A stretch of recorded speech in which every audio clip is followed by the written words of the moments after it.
Doncs nosaltres som en Guillem, l'Abril i la Neus i hem participat en aquest preciosíssim llibre de parts feliços, de parts respectats.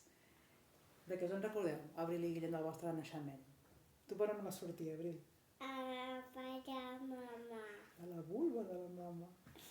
A la vulva. De la vulva de la mama. I en Guillem per on va sortir? De la vulva. De la vulva. I on veu néixer vosaltres? Aquí a casa. A casa, eh? En Guillem, a quina habitació? A l'habitació de les joguines. Ara és l'habitació de les joguines. Abans era una habitació de les mames per les seves coses, però s'ha transformat en l'habitació de les joguines. I Amb l'Abril... 1000 joguines. Sí. I l'Abril, on va néixer? Aquí al menjador. Al menjador. I justament en Guillem se'n va anar a casa de les veïnes a menjar una pizza i veure la pel·li de Frozen 2 i amb tot això va néixer la seva germana petita. Que sí? Sí.